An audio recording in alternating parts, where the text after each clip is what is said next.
दिनै बे UK बड' प्रडाक्ट यूट्यूब चेनेल जानानै नोंथांमोनखौ वेलकाम खालामनाय जाबाय आरो लोगोसे दिनैनि बे गोदान भिडिअ नोंथांमोनखौ आरो फिर बरायनाय थाबाय दा बेनि जे दिनैहाय आं नोंथांमोनजों गोदानै भिडिअ नुजाफैनाय हिसाबै आं नोंथांमोनखौ जा आंनि गोसो सिंनिफ्राय बेरखांनाय बेखौ नोंथांमोननि सिगाङाव सजेस्ट खालामना होदों बेनो जाहैबाय मा विश्वास ओके विश्वास माने निजेनो माने मा खालायनाय फोथायनाय आरोखि ना फोथायनाय विश्वास होनना बुङो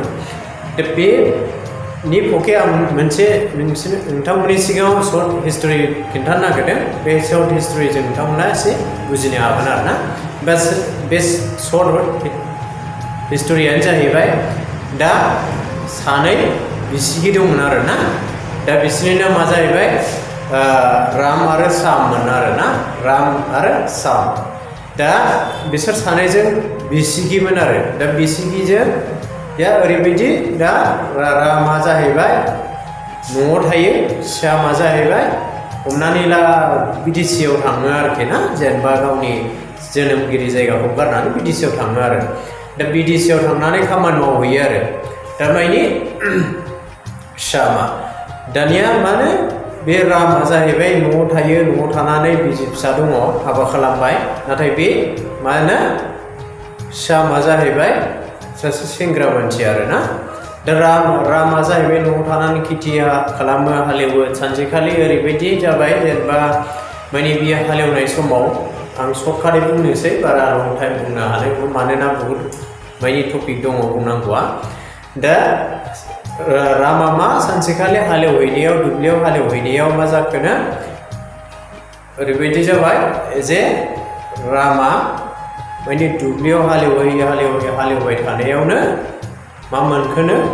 बे हालेवनाय समावनो बेयाव मा जाखांखो सना माने हा सिङाव सना दंमोन आरो ना बे सनायानो जाहैबाय नाथाय सासे हौवा मानसिया जे सनाखौ सिनायनो रोङो बेखौ बुंजोबनो हाया आरो ना सोरबाया सिनायो आरो सोरबाया सिनाया नङा होमबा नाथाय बे रामा जे बे हालेवनाय समाव सना जे साफ्राजों लोगोसे सिखारफाबाय नाथाय बे माबानो रामा बेखौ बुजिनो मोनासै दे बियो सना होननानै नाथाय मा खालामखो बियो बेखौ नुनाय लोगो लोगो बियो माने हिन्जावाबो ओंखाम होनो फैदोंमोन आरो ना जायनो गावनि फिसायनो ओंखाम होनो फैगासिनो दंमोन नाथाय बे समावनो बेबो मानो रामाबो बे सनाखौ नुनाय लोगो लोगो गोसो गरमजोंनो मा जानानै थांखो बे हाखु दाखु थांबाय हाखु दाखु थांबाय थानायावनो बे गावनि जे हिन्जावा जे ओंखाम लाबोगासिनो दङ न'निफ्राय फैगासिनो दङ ओमफ्राय गावहा जाहैबाय दुब्लि बारिनिफ्राय न'आव थांगासिनो दङ आरो ना लामायाव क्रसिं जालायबाय आरो ना जेनेबा लोगो मोनलायदों बिनि गोसोआ मा बिनि ध्याना मायाव दं खालि न' फारसेल' आरोखि ना मानोना बिनि गोसोआ गरम मानो जे सना दुब्लियाव जाखांनायनि थाखाय ना दा बे फैबाय थानायाव नायसनाखैमोन आरो ना नायसनाखैमोन हाखु दाखु गावनि जेरै थांनांगौ बेबायदि बे लामाजोंनो थांगासिनो दंमोन आरो ना दा बे थांगासिनो थानायाव मानो हिन्जावा बोरैबा थाग थिग नायसनानै ओइ बोराय अबाव थांनो नागिरदोंलाय होननानै माने गाबज्रिनाय जाबाय आरो ना हिन्जावा दा गाबज्रिनायाव मा मोनखो गाबज्रिनायाव माने सोंबाय आरो बुंबाय आरो बुरै जे आं दा जे हालेवदोंमोन बे हालेवबाय थानाय समावनो आं सनानि खालार बायदि नुजादों साफ्राजों लोगोसे नाथाय बियो नंगौ नङा आं बेखौनो मानो राजानियाव खिन्थाहैनो थांनो होनबाय आरोखि ना माने गावनि हिन्जावखौ बयनोबो खिन्थाहरला आरोखि गावहा राजा दं नालाय बे रामनिया बे राजानोसो खिन्थाहैनो थांनोसै आरोखि दा राजानो खिन्थाहैनो थांनायाव दानिया हिन्जावा बुंबाय आहाबा राजानो खिन्थाहैनो बे राजायाथ' सासे माहाजोन मानसिखा ना बे राजाया माहाजोनखा आरो बेखौनो आरो सनानि जे माबा जाखांदों जे सनानि माबा नुजादों बेखौसो आरो नों राजानो खिन्थाहैनो नाङा थ' नांगौबा आं सानैजों थांगोन सना नंमारगौना नंमारा नायग्रोगोन जुदि सनाया नंगौब्ला जोंहानोनो न'आव लाना फैगोन होननानै सानैजों लेंबोनानै बोरायखौ लेंबोफिननानै फैबाय आरो बै राजानि न'सिम थांस्लाबनो मोनासै आरो ना। दा फैबाय, फैनानै नुफैबाय, वा हिन्जावा नुनाय लोगो लोगो सोमोनांबाय आरोखि, वा नोंगौथ' सनायानो मार जाबाय आरोखि ना। बै हिन्जावा नुनाय लोगो लोगो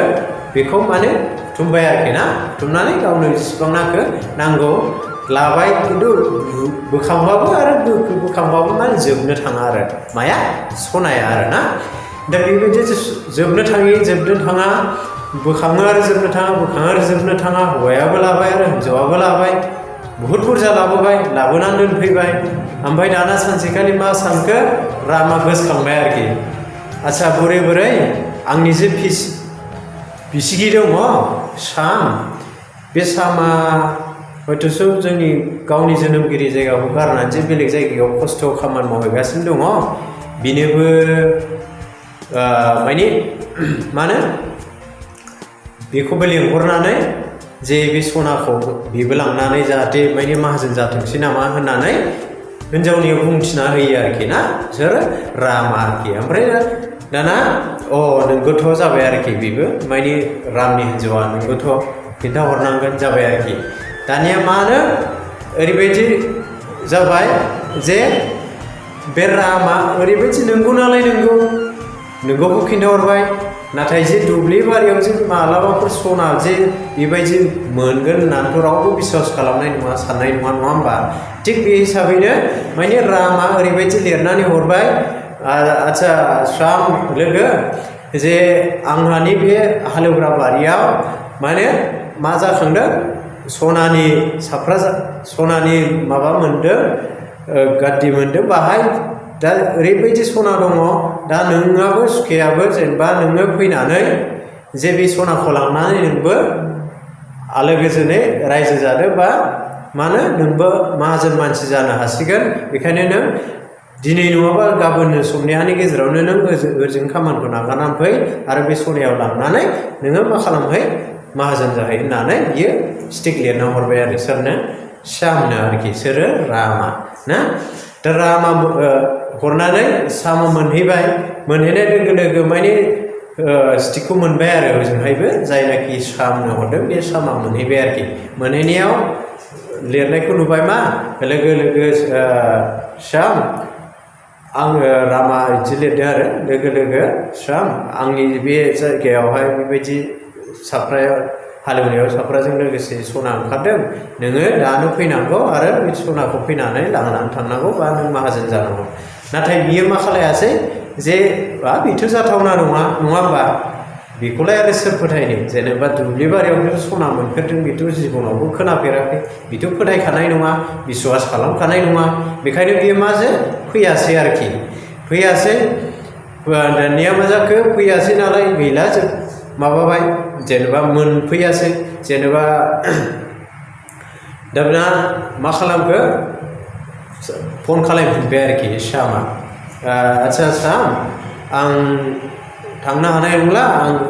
जाय मालिकआ जेनेबा हरानो बिदि जाबाय आरोखि। नाथाय मोनसे खोथा, जे श्यामा ओरैबायदि लिरना हरनांगौमोन जे श्याम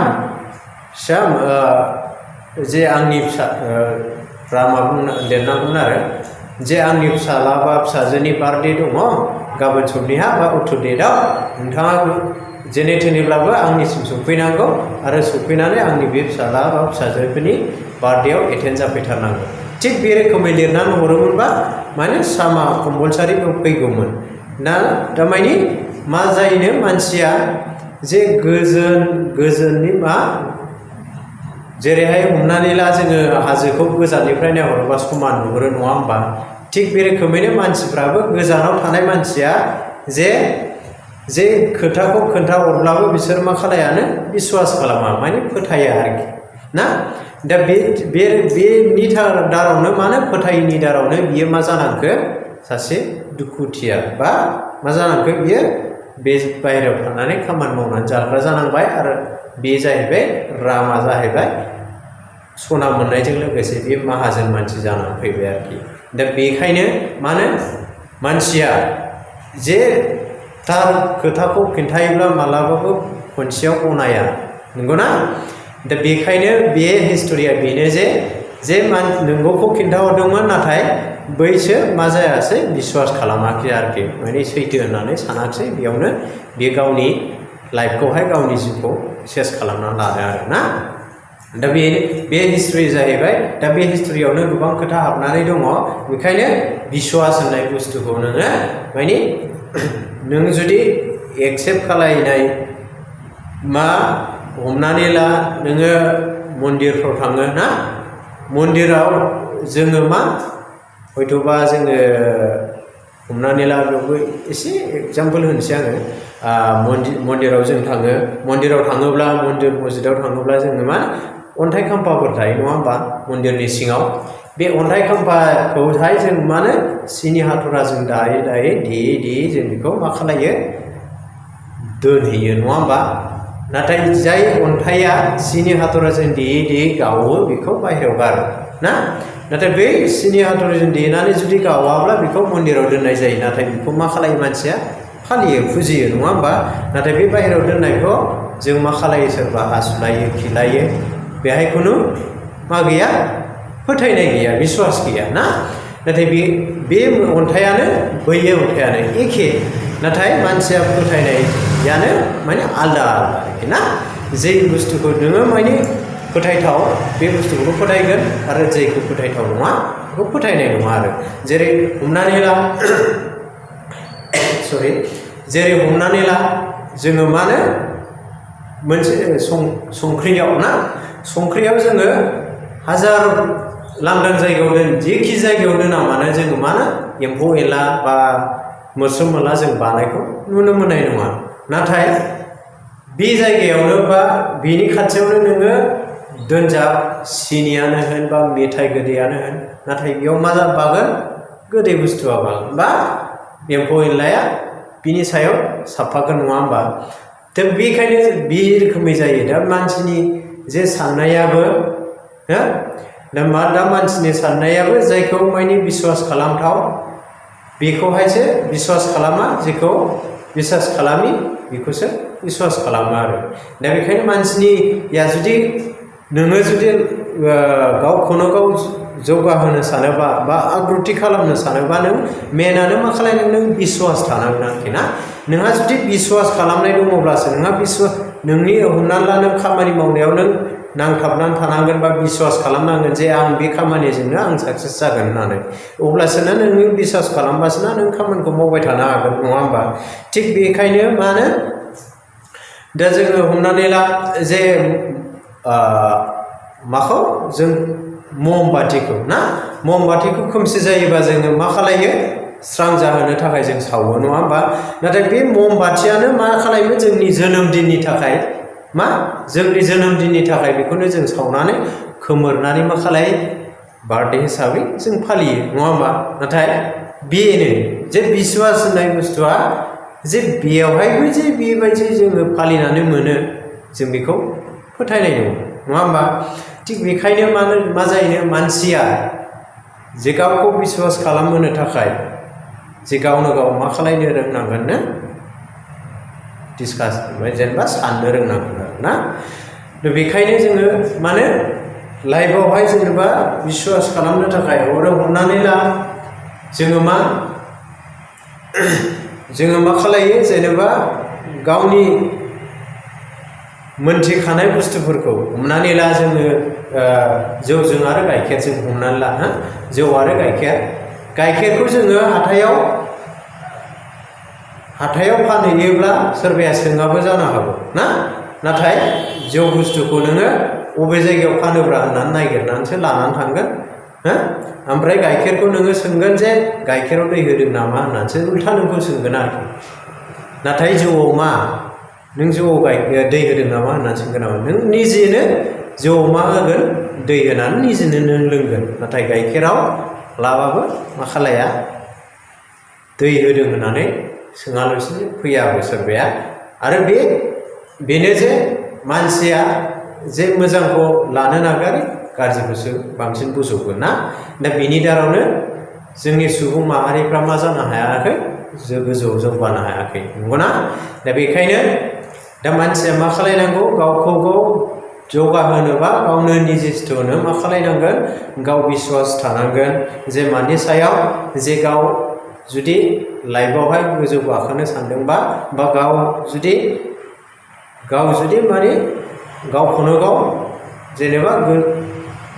गोजौनिफ्राय गोजौ गाखोलांहोनो सानोब्ला नोङो गावखौ बिश्वास खालामनांगोन आरोना गावनि सायाव कनफिडेन्ट खालामनांगोन गावनि सायाव नोङो फोथायनाय लाखिनांगोन नों जुदि फोथायनाय लाखिबासो आं बेखौ मावनो हागोन होननानै जुदि नों फोथायनाय लाबासो बिश्वास थाबासो ना नों खामानिखौ मावलांनो हागोन नङा होमबा थिग बेखायनो जोङो मा खालायनांगौ बिश्वास होननायखौ जोङो एक्सेप्ट खालायनांगौ बिश्वासजोंनो जोङो लासैनो मा खालामलांनो हायो जों आब्रुथि जालांनो हायो आरोना दा बेनो दा नोंथांमोननि सिगाङाव दा जिखिनाखि आं नोंथांमोननि सिगाङाव शेयार खालामदों दा नोंथांमोना खोनानानै जाहाथे नोंथांमोननि लोगोफोरनाव शेयार खालामदेरो आरो लोगोसे भिडिअखौ गोदानै नुदोंबा बा गोदानै नायदोंब्ला नोंथांमोना साबस्क्राइब खालामाखैबा साबस्क्राइब खालामना हो लोगोसे लाइक खालाम ना अब्लाना आंनि गोदान भिडिअखौ नोंथांमोना जाहाथे फार्स्टआवनो मोननो थाङो बेखिनिखौनो दा नोंथांमोनाव बुङोब्ला बहुद गोलाव दङ दा हायोब्ला आरो नेक्स्टआव आरो बिनि साबसिन खालामनोसै अके बेखिनियानोसै नोंथांमोननि सिगाङाव बाय बाय थेंक इउ